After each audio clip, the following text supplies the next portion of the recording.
Information Service Television Network Samna STV na Lepalitana Sanduk Sariba Chayol Gia Kanaba Torumni Makokthongbasingi Wari Haliba Torum Sibu Miang Tabiriba STV Nuksi Jarabest and Bior Singh Kurumjari Luina Hanagum Nangasigi episodes da Adamutara Noksari Makokthongbasingi Warina Lepalitana Tungan ba Anoba Mai Papugi Wari Mayama Liduna Lai Ngasi su Liri Ngasigi episodes da Manipur Imagi Nuksiraba Iramdam Erepak Manipur Imagi Maparima Shanabagi Lamda Maruena Body Building da Lepalitana Mana Honazarapa Wana Honazarapa Magi struggle Masigi commitment Magi consistency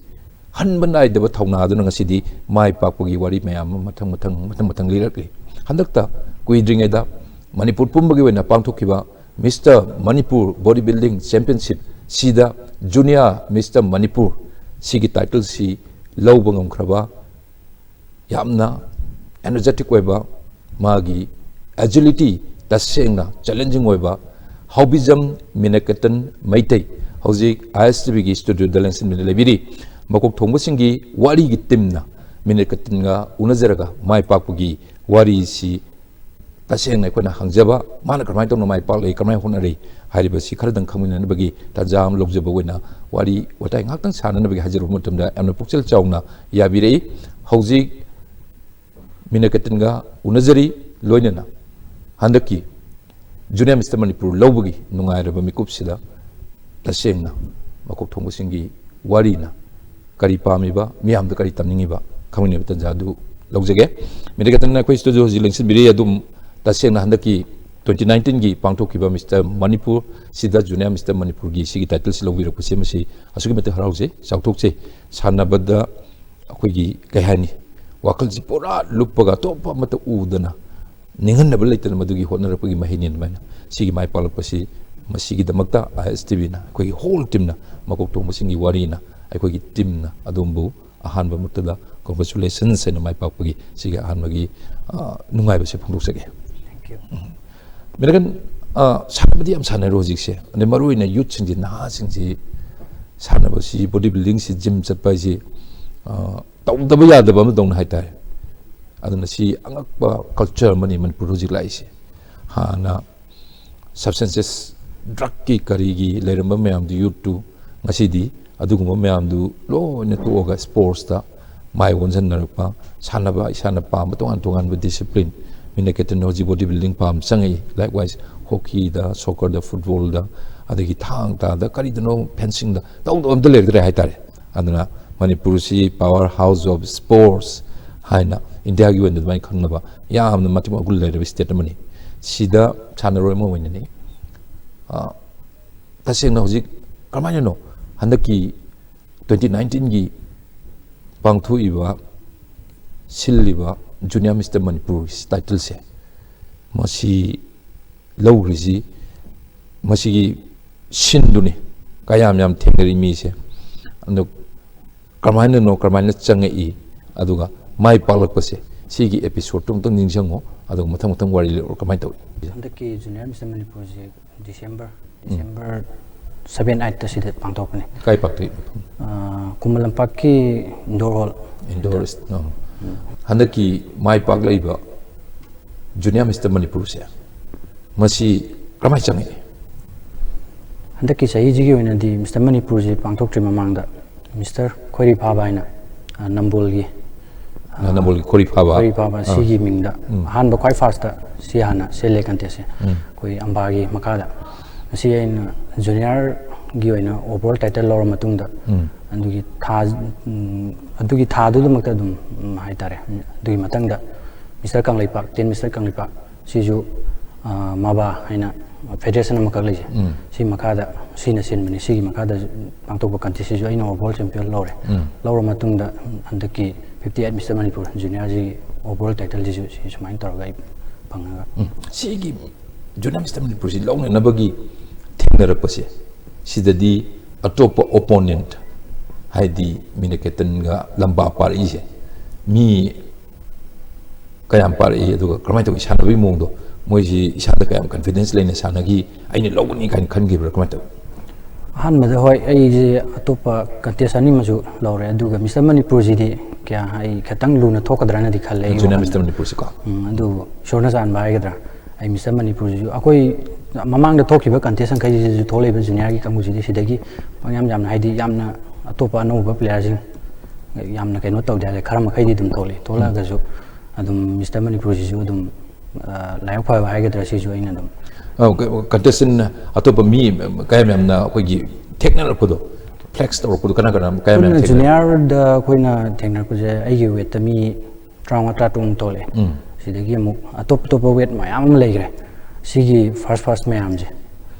ado overall higher than luin technical ko dini sigi mayam je kara matung da overall je dong technical ga smaina overall je title je phangjarak pani ai tare si am nungai ba khoi paw amani mai pa pui nungai ba wari am ne lawrini maramdi somda junior gi sanari bane aduga som la kan gi tungan wet kanu gi Minaketan gi wet ticket sanai ai wet 70 ke 70 isagi wang bri kan wangi Minaketan se body structure jam phaji 5.6 muk kisang 5-6 kuma wangi ko ado 70 kg di sanai ado hoji maruina contest tongnar pom no hoi panba bu de hapet panbi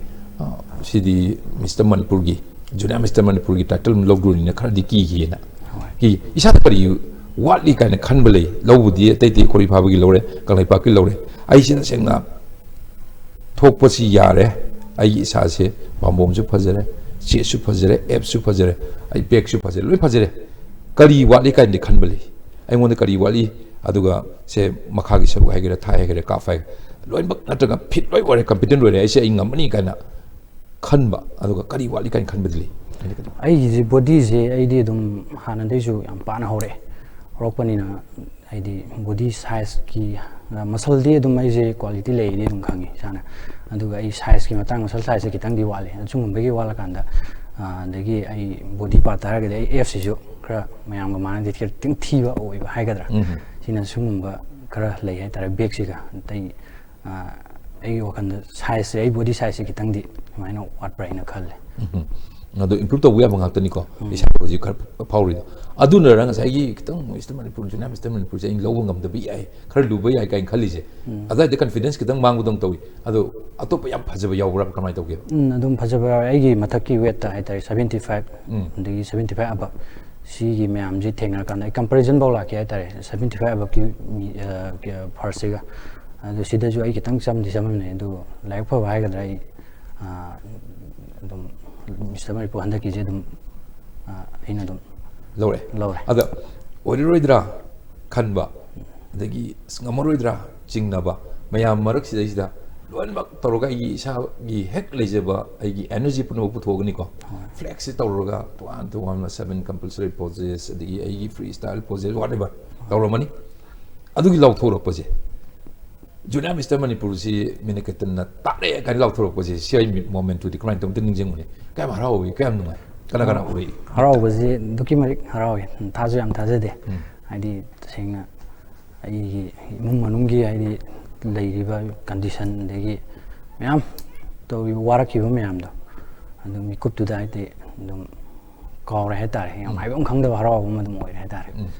se handaki Mr. Manipur ta gi bagi memento silere ko adagi metro su yore ado hanak ta pasana ko logi sa camera mang dong ta myam dong tu piu sini ko ado mai pak pagi nungai ba se aina trophy ma phangba adagi aina karino competition da mai pala pum matam da aina win to matam da dig nungai ba moment ni ko si handaki sini ko ta ri ado atop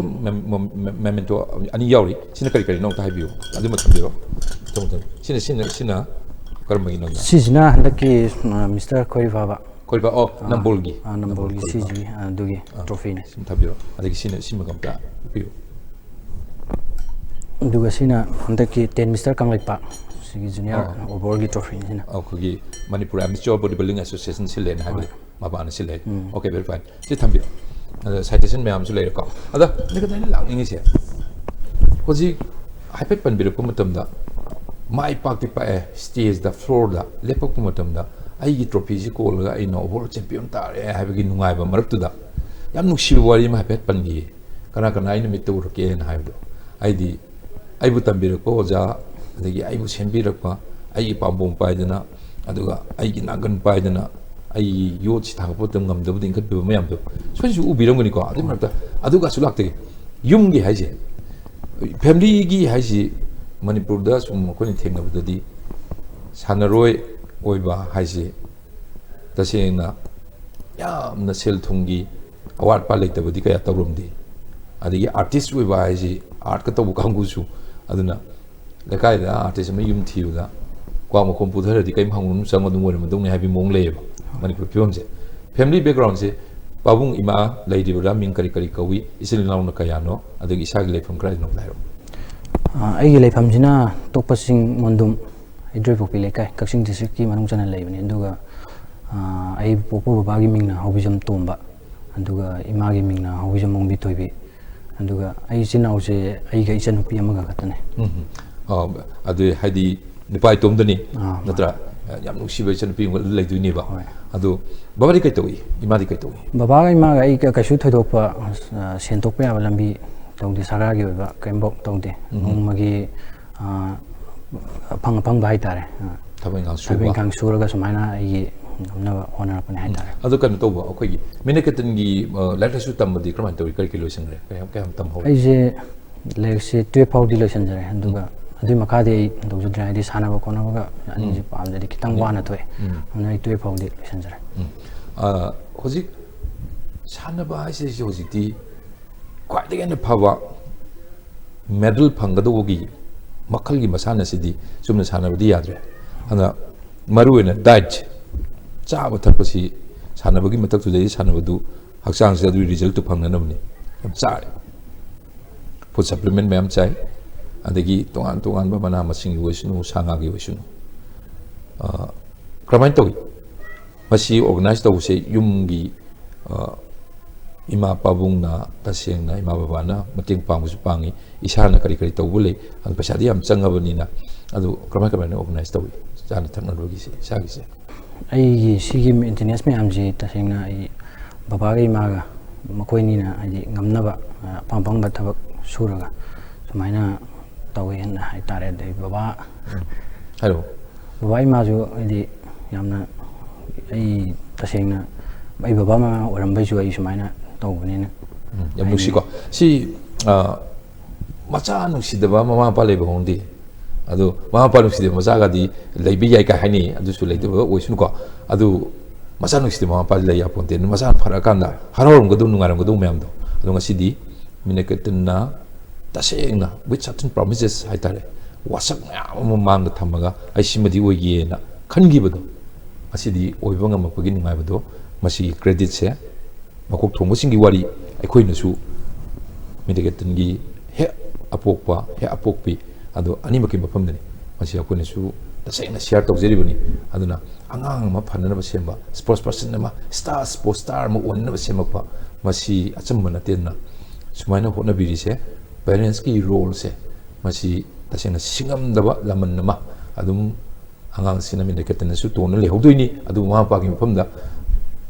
ton jabalamani aduna sigi relationship khwadi hen maru wen mai phaujeri ni aduma sigi nusiba punmuk to khun su share tawjeri ada je Minaketan learning ni se chaba thakpa ado sanaba matam competition gi matam ana season ji kara gumun hai leite ju hai leju hai off season hadi competition leite ba matam adagi season na har gadi competition ji matam lebi matam season gi matam ji yam kan ta min ji chaba thakpa to sanaba adagi office worker kara mukom thokpa kai sanabagi mongdi Minaketan karai to sume sarsi aikoina competition matam haiba off-season aina aman leili le kana gumba khana ne dum hoi pisa pai ba idi kara kaino tawi mangandi dum competition haiba adi off-season haiba leitana dum mai sahi chupan dum phajam maintain tawra thambe yawe do koidi tasengna leitabani na off-season matam dadi ai kya ju bawain pisa thada bjungamde ai tawri ba khara duna dum ai ngamjaba changda size ka talaga adumaina hone aduga competition matam jidana koi kara hojik babawain honor bisi dei kitang hian honaraga moina honari ba khraduna hai tare sumaina season nairaga maina honari hai tare yamna koi gi mai pakpa sigi nungai ba sigi marumda koi gi awabagi maruena punamak tu effort to bungam nan gi honor pum tamda awa wari masu nungda puraga satri kaino gi Minaketan wari se ado chabi momji taseng Minaketan masa ba mi sing hai ni ado sanabagi matam ga hai gadra sai competition matam ga hai dra season matam Yerum ngasi kunung kita cai kai. Aduh caca lah kau tahu ke? Yerum kaya cai. Sar masih aku na kami di salam thom dah yerum trauma kun tak semuanya sumsa bayar. Masih aku na mukti tu disadre. Kau sih? Aku na yen mukti sar ju yen kara. Ada yen kiji mas sar kalau kiji mas je aku na yerum kara mah. Ada yen kara mah aku pungsing na rai tar. Pung kaya kaya aku get. Pung aku na pung ama ni semuanya gap dah aku na sana salam dah. Whereas sana salam dah je kara mah yen kara mah ada yerum mana mah. Ada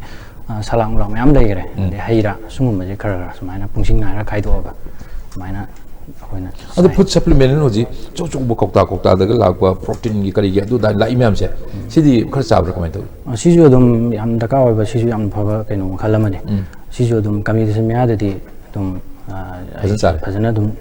season ni ada. No muda maru ina corak na season macam competition macam ni pun kaya di sana. Kau ina competition macam ni ai yo ina di morning dah pung mari ema. Degi nungtin ga nungdang ga sidana koi pung mari manga gi sang sumaina. Adi no muda pung mapan ga muda ni. Nepal mapan di muda ni ba. Adu di sana bersidi ayuk kan nungting apa tu di potha bagi macam ni kerana itu recovery time muscle gi kari waru mai exhaust story macam tu recovery macam si lauda tu throughout day tu macam sana berada kerana itu. Aku ina si di competition macam ni am potha bagi macam ni pangdre. Hai badi sana salure halaga di aku competition macam ni di musaya ikang di sanbat tu ikang di stinbat tu ikang di antaraga dulu raga dum idea dum yoksale hai tare nungtin gi sana bagi taran koi na pothari ji numidangi timing si ngai re nungtin da jo dum potha di dum ya pungkai ma kai ma si dei hena koi competition matam nei phang dai ta an sana bana mapung we ko sima yam nungai sana bagi mong se kana ji sana ba hore i trainer si kana ai gi na di aina si gi body gi link line ji da chang kan di ai oza je hana quite fast ai bu si gi line ji da puthok prepare ga di KBBTC kasing sigi BBTC KBBTC sigi pairam yoza gonador mai makaji da aise 2013 jidagi hore aduga ai yoza je mak ahum ni adui matung ozagi gym jida aise sahi ama ni muk sanarame sanar matung da aise YB gym pisunggi ozabi pinni mo khadam sahi ama ani ki chang sumaina muk sanarame aduga ai ozagi je sanar matam da ingonda nung improve pasana dum phange adi YBB da aduga jagi jidagi ai chathok chachin gi haitare andagi ai leibagi program kara leibadagi mo jagi jidi transfer la ga hojik ai hojik sanaiba ASK gym koi yam da koi nadi datom na hai maming asing badi sunderland mai them mai makaji da mo transfer ASK gym silai kaksing dani adu di yum sidagi mondum mahadev dagi kaksing bola padi khar na ekho na adu ai gi nadi koi imagi mapam je kaksing dani sida leiraga waina sumaina sigi gym jida transfer la kanda sumaina koi yamba jigi makada sumaina hoji phogi stage la pane ta equipments di kramate hoji ti aini se haiba dumana koi gi imported koi gi kanu mayam se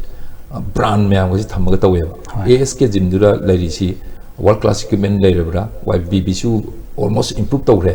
hana leir mudir pra hongdokre na haire tare kamai tawi sanai ji kari kusuk lai no pai se hojik ai no hojik imphal leiba gym mayam ji ga haire di ai no hojik sanai ba ASK gym gi equipment ji ga di tina khara dum khenare kene di ena phai haira du wale yam wat pa damaina tasing na hoi sana machine da ju yam depend to bu ju ya de adra ju adum aina lei du gi haira ga di hojik imphal gi leiba gym yam leire sigadi adum khatang de adum khenari hai tare leiba budi ai no hojik sana jai ba gym du gi ju adum sana ba ya ba pat nang kai gi su na di adum lei hai tare aduga hojiki simadi pura hekning batungai habadi adumakti oidri okay adum matung batungina adum hene paraksanu hene saklaksanu ko admai tungai adu hojik mai pa aduna juna Mr. Manipur all masigi champion ji lawrok matam je ida oja singa dudi karmaina sigi moments ni ISTB gi floor se da asi Minaketan phamya aduga yam drabada hoji Minaketan ngai sanajari wari si mi si masing langam dan yengdori aduna Minaketan ngaujeba fan mayam yengdori bodybuilding masana se ngaujeba fan mayam yengdori oja singsu yengba ya yengdori kamai pi ni credit se oja sing mufum na tapi ro oja si moi mufum na kamai pi mai pa lang matung credit se am piningi ayu kana ai han bada ai bu si line ji da puthoga si sumaina europe ji da han bu puthori bu oja mandi oja jing hai di mathang ai bu kaji ai lei bu oja jing ji hojik pa si gi stage yo na ba semak pada changai ba ai oja bipin degi oja gonador degi ko yam da tomba makoi jing ji gi hai di kaji loina ai ngon da knowledge kaji to jo moina sumaina si bim ji yo ko ni nai credit se moida dum pajana dum pining hai tare dum ai gi hojik sanami ni rete hai gadra makoi jo dum hai di mutum ai kan tesi thola kan dum mating pangba dum panam yawe credit se ai friend circle degi makoi jing de jo dum honjning hai tare sida 2017 gi angan ma matam ni wari lei 19 gi wari yang kon sai 18 gi angam ma matam ni wari lei 18 da first Mr. Kaksing bodybuilding championship 2018 overall champion oi records da adagi amana 2017 da fifth Mr. Parishajo state level open bodybuilding championship sima overall sisu junior phangi so I di same weight category dum sanabra 70 da handaraga sanaba matam oibra 17 18 wari jam tiliro 2017 gi Parishajo ji ma category leite state level open junior senior dikhai ba junior gi oina open adi senior gi open mapam na kare pam to pon mapam ji Wangjing gi indoor hall amadani mapam chap chaba jaga de Wangjing di pam to pon Wangjing gi kaino ji da pang thok pane 2018 gi sina 18 gi di Mr. Kaksing ji di category khai raga ma di musana junior leite pro kaino da kari bodi sane adudana aduda jo 70 70 ji sana ko kuiri na tra ada midikat yam nungari wari ji ada masa phabai sana basi aini khalini volleyball sum sanaram bai example aduga athletics da makal gi sanaram bai body building hain masana se Minaketan pamu ji kai masi tasena dum angang oi ngam da jo masa phabai ji da bo dum na oi bini na dum yam pam nei hai tare tasena ngal me pam no mi pam no dun Minaketan isang he pamu ji masi masana se chalage sidi ka hai je kari ginu adu nunggal leri duni da kari ginu pam ai je han ma da ai je football han sanaram me football ji da hai tare ai je anga ngam da jo football ji yamna khong jai puya chu kaute oi je yam sing hai tare sina sum anga ngam da sum han mar ta ga koi sana ba je dum yaure e sana ba je adigi imanam khaina koi phil nakal daga sana ba je yaw da an khaine kausal laga ji khong ji sing gi al mak ta ga smaina ga yaw smaina sum haure e bol je aduga aina under 14 sida gi ji try yawe hore football se sida ingonda under 14 sida medical katore adu matang da medical da kador pa je ai medical check up to da adi fit with the hand ni hoy kari ni kan dem bol gi ai sana wi tikini nga sa rest no do haro wari aduga dum kaino da under 15 sida muka ai je trial je football gi yawe yawan sidana mu koi district ki oina khal le je team chab le yawre sidana adu matam na koi corruption hai gadra ai je adum khalak pa yaba kaino ne hai tare adu ju 15 under 15 je da team je yawre khalaga salaga koi national salam da hai tare si matang gi da mu khator pa isi sidagi dum khalak pa yaba pone adu ju hai di yamna nungai gi da hai tare di dishearten tauba setback hai tai ai career ma maru oina sanabagi lambi da football gi lambi se changage kan changuruga adumaina certain manipulation discrimination mayam leibudu dagi thawai nungai tabo kai do adu masi masana se mi ningan nar ba yaw adugumba tangkak ama Minaketan gi sanabagi ka career se aur koda thokre sin football gi wari ada aina hungry duna body building haiba masan body builder apa body builder mo owning bai waklun si karmai lai no kari ginu sana ba hobi si football ji ju ai ji ning ba kitang tung da lai hi hai gadra de angang oi bani na wakal ji ju hai de asai grouping ni na engon da masi kudong sar roi draga ina khalu ba de aina sengna individual gi lanji da la ga de ai ji khara isi di sana individual di sana khara hona ba gi tra sangi grouping ji di ta sengna ai amna phana phajara jo teammate na kitang keno tro matam da pulap soimi na doine duna individual line ji da bodybuilding ji da changa khara ingonda rasa phagadra gaina degi adugi sunatana haksang phawa ji di myamna loina ju pamne adugi khallaga hai tare hanbagi sanabaga horpa changba horpa yor ka thangapagi toroga ogi isan sanring yam kan phatring ni sanabe hogi yam nungai bam yauri mi ji ogi pamunga ji phallaga he chatpa suai to ko pa myam ji aji ji ma ji sega pu mo kem tori ni ma ji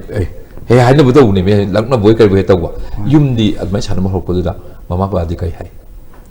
han bededi tasengna baba hoju wa abnina na di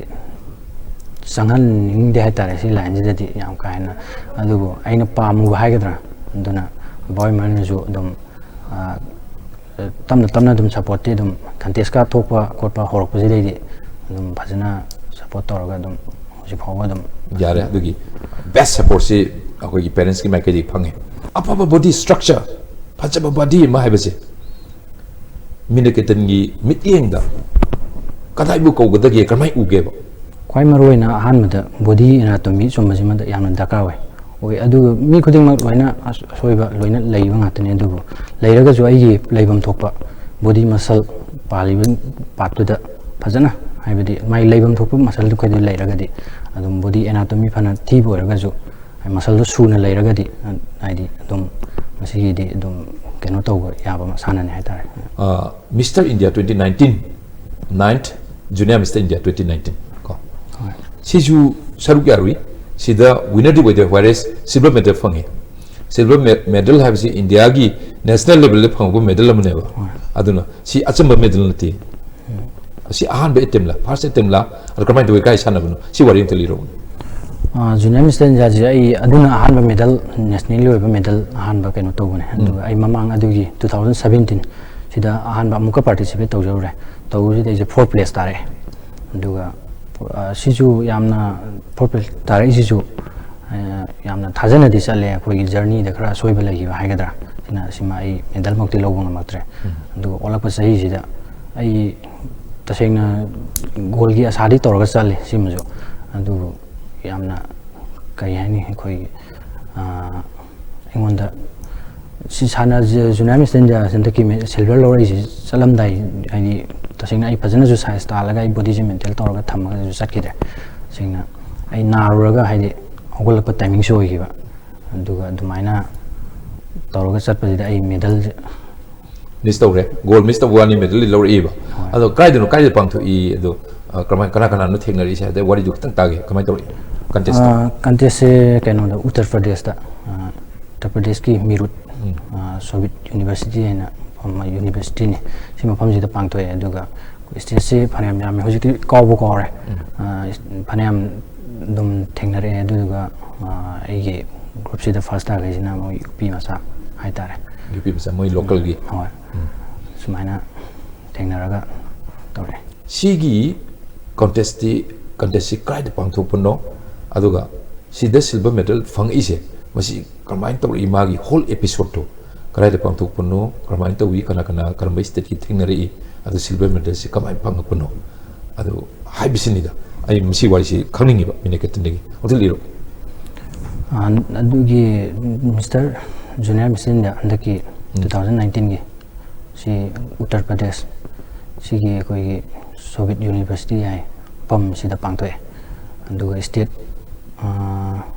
phanam yami kawre Rajasthan andagi national level ki contest in state khare am di participate tor mani adu Manipur represent tor chale natra ada comment we contest to yam ne top fight oibra aduga karai de no miss ta horise goal phangba ngam gi drisi kari to budai no kamai tor na thogib no singai sir ai hona baju haidi ai phajana mamang de na ba khotpa ga tawga hai tare ek na hogulaga ai transi auraga khalle matung da ise adudagi dum competition size phajana leitana ai di competition gi keno je sa che dum thajan gi ba ai body weight ai 65 tani sana ga ise ai tasinga 70 ji ai am chap chaba keno ne ba aduna sida ju sana bang among dre duga sumaina dum tasinga hoi yengra kan da di live state ki phajaba moi gi ju phajare na khallaga live ngatani khojing ji yengna kan da khanbam di khangde tasinga ai hoi isada thajabadi lei first second third si bogi manung channi di dum khange aduga singna kari dagi oidam khangde ai sonba kharadi leibam di thoe leibadagi ai se samaina silver je phange ado gold di phanging dabra ado sina roib nate den it is just beginning ado tasengna gold gi wakal du khanbi drabra amuk tho roi dabra kari plan tawri ge kamata hoi ai mamang da samaina mr warga jo ai mathangi olapa jidadi phajana body se size star kolaga ai maintain phajana tor thamaga ai mathangda suggestion dina ai tangdi ai goal se am stand ai ba title yang tangdi logi ne dikhal ala hoji ne kadan narun singje na jingji manipur gi hekti nai na baye topulam gi su iso su udrasu na jingji matamama ko gi isa pani isa dana drug nung laisu dana dagi tunga laina tina na dana masi yap nungai taba period ama to kanji transform tork na change tork na hujikti sanaba ka dogo somda yam chaksinare chajanbadi adu loni bakti natri swaida naha mo ni adu nahagi morality moral hoigi lamcha sajat saksa yu thak haitai swaida mi em thamaga huji sanroimni manipur naha sing kai hani hoi ta singna hujikti nisagi togo siamna sum tai sida aina sum ai yamna sida yam khang hai baju natte ai gi oina mota hargadi ai khada haugalaiba naron jing sida aina haijaning badi tasengna akoi medal am lauda ba yande habagi asada natragaju tasengna mayam ma leigre asana asida isana apamba ma khanbiraga akoi gi lanji da changaga sana barom da changaga I thau moina tawgi matamda hana charam magasu aina kaigum I thau ma maipuna na tawpa matamda di tasengna aingonda madugi kainodana improve kitang oram matamda aingonda top wakhal oram soidan ke lakani charam magasu life se change to wi agane adumaina isagi haksangi khanbiraga adumaina leiba chinau jing sumaina tawbiraga di kharma kaidi dum isagi hujik kaino tawriba mayam ji dagi kitang di fagadra yam phajai nahamoni Minaketan thambir edu yam henna kui kahani yam prospective oiba aduga outlook haitai aduna naha sing da piba afaba tips paujel harga de afaba paujel man lojege adagi sana brom dong la kanda hojik maruina sane an mi ji yamna wa ba si tan ba haitai ana yo thak badi nungai badi na tidana aduna haina basu lei no pain no gain aduna yamna nahan batai aduna nari badugi result to neba mayam phangnari se si tan ba sa racing bodybuilder sing sai gym da lapon yawna duini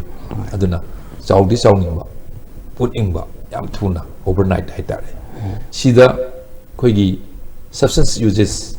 haina khoigi maru and steroid kum kali kum hormone kum kali kum not necessarily advice of the pot mayama jabagi culture ma akoi mayam marak sanru sing marak tasu leitab natin mana habi tai quarters kar dei bangang na budo isa ko ndi tasena kari khali aduga adumain tawbudu phai na khamra phate na khamra kari mot thamning endoi tasena body building hai lanji da tung koina sana gi hai taragadi tasena stress di pisibina daba ai gi mota tasena hoi ngaki maduna ai gi apam result di phangi badi aduna tung koina sana ba ini hai badi ai mota di hajening de aduna yang kai di straight patta sum ba kaino jide gi di topi wa ai sima hainin Minaketan result patan jani da kai kaino mathang lei ba plan mayam se hoji sidi aho bani lojeri ni sana basi horok tangai changbo budi 2013 da ji change sarakna sahi maruina taruk taret kuma sana ko adu kari no junior da di yam phajana lawre adu national level gi changba hore sina di loidi mi si world gi changna gi durini olympia gi tana gi durini matang mi si vision mun loi leni aduga dream ma mi si loi pura sat pangakteni Minaketan si loi duini ano kari no mangda thamiba yogi khaliba pandam du kadai dano ado anak padana kari tawdui tairo ai tasengna mung manung jo yamna wa bai mung amane tasengna ai music tungdila kada bai targadi babai mo ju wa bani na tasengna ai moidagi sum moisu ahal loisalakani moidagi sum tanmadusu aingondasu nungaisade aduna ai kaigumba job ama toraga ai tungkoina sanaba ngamongna haitare dungumma masu khalle aduga ai handak junior Mr. India handaki sisu ai yawba ngamongdre mungi program khara leibadagi aduga lakadoriba sum contest ai yamna aina ngamoidabadi ai haijaningde aduga aina sum khanjaba haitare asa haitare ai handaki junior Mr. Asia si amtanga ai try tawjirana ai sumaina yam phai ana cd challenge di maru na compartmental win leibe ade akhui thadok kidongni aduna sky has no limit haibadu mana akhui sat kidongni aduna maglom da dugi menglu thamadu yam chumin khaliko adu ningan nabiganu aduna phibam na matam na karibu matam na miss tawrosu afaba matam laga dum satpa yana lambi laksagani adu akhui thajaba thamji aduna sebi batayung mapusu leiri thajaba thamji ada yam nungai di sumaina habir ko mayamdo aduna karimu tam saina na wa ma lem mangdena anu tasengna koi honna batawani ana marwena job security ngo leina kotna paisa do kitam laga di habu dum siam pedo ji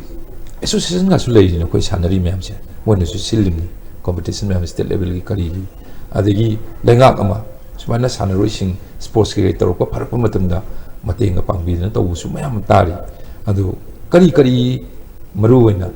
aidi organization ki side tagi lenga ki side tagi aina approach to ruba haidi mena kadne approach to ruba leibra mohne kari kai halapa medosi phangkan kari kai kai mete kai le to seng hoji poki di na leite haitare hoi sengna ai si menje phangma tamda ai leiba khundu gi haitare mai building si naw me ama leibadana ai hoi reception function kai kai me ama tawi aduga dagi hena eno ingonda eno phangbai di je pawgi in dik oi chen haita adu